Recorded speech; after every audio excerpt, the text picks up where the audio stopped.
A 37-year-old man presents with chest pain after a motor vehicle collision. He states that his chest hit the steering wheel.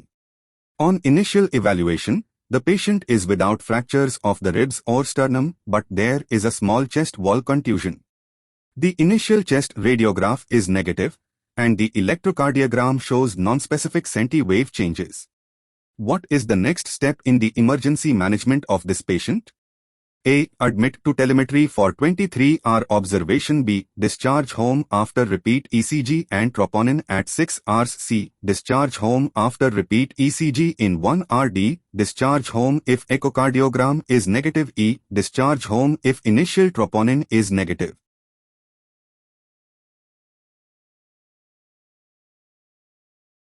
Answer is B. Discharge home after repeat ECG and troponin at 6 hours. In patients who have minor injuries and are otherwise asymptomatic, elevated troponin levels and minor ECG abnormalities do not necessarily indicate a clinically significant myocardial contusion. Very few of these patients will develop complications. However, normal troponin level 4 to 6 hours after injury, along with normal ECG, correlate with minimal risk of cardiac complications. Echocardiography is rarely required in this low-risk subset of patients who have minor injuries and are otherwise asymptomatic. A 30-year-old woman presents intubated by emergency medical services on a backboard with C-spine immobilization. She was found unresponsive and hypotensive after a front-end collision. She was the driver of the vehicle and unbelted. Despite fluid resuscitation, the patient continues to be tachycardic and hypotensive. On physical examination, you note jugular venous distension and a harsh murmur that sounds like a splashing mill wheel. An electrocardiogram reveals electrical alternance. Which of the following statements is true regarding the patient's underlying problem? A. Echocardiogram will reveal diastolic collapse of the right ventricle and fluid in the pericardium.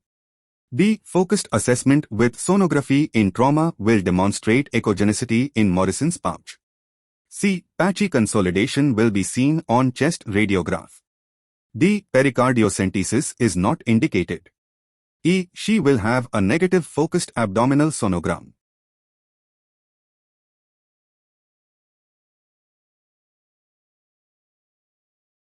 Answer is A. Echocardiogram will reveal diastolic collapse of the right ventricle and fluid in the pericardium.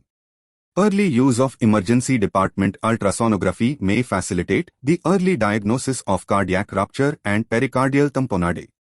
The combination of shock and jugular venous distension or an elevated central venous pressure in a patient with blunt chest trauma should immediately suggest pericardial tamponade. The focused assessment with sonography in trauma scan of a patient with blunt abdominal trauma shows a hypochalk stripe in the pouch of Douglas. Which of the following is correct? A. In the presence of hemodynamic instability, this indicates a need for laparotomy. B. The patient needs to go for emergent laparotomy. C. The patient requires repeat abdominal examinations and focused assessment with sonography examinations in the emergency department. D. There is at least 50 ml free fluid in the abdomen. E. This indicates a ruptured bladder.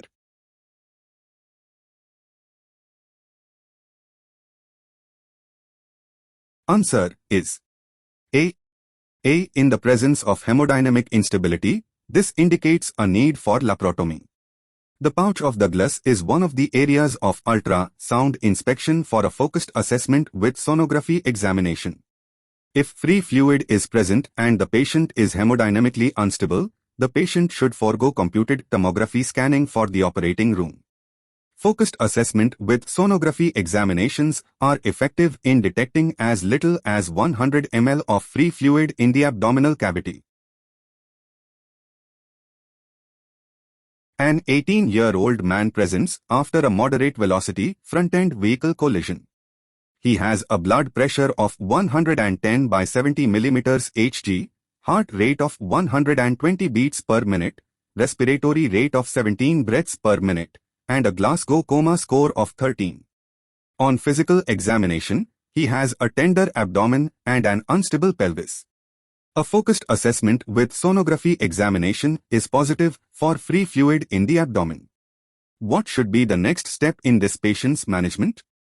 A. Admission to the trauma service for observation. B. Diagnostic peritoneal lavage followed by laparotomy if 5 ml blood is aspirated. C. Diagnostic peritoneal lavage followed by laparotomy if 10 ml of grossly bloody aspirate is obtained. D. Emergency laparotomy. E. ED observation for 12 hours with repeat focused assessment with sonography examinations.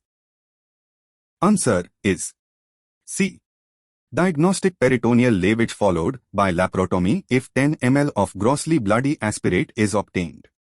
Although the sensitivity of focused assessment with sonography examinations for identifying intra-abdominal injuries requiring surgical intervention is not high, it still serves as a tool to triage patients to the next intervention. In an unstable patient, a positive focused assessment with sonography ultrasound scan is followed by a supraumbilical peritoneal aspirate. Which of the following is not an advantage of CT scanning over diagnostic peritoneal lavage in assessing patients with blunt abdominal trauma? A. Identification of hemorrhage. B. Evaluation of genitourinary injury. C. Evaluation of retroperitoneum. D. Evaluation of unstable trauma patients. E. Quantification of hemorrhage.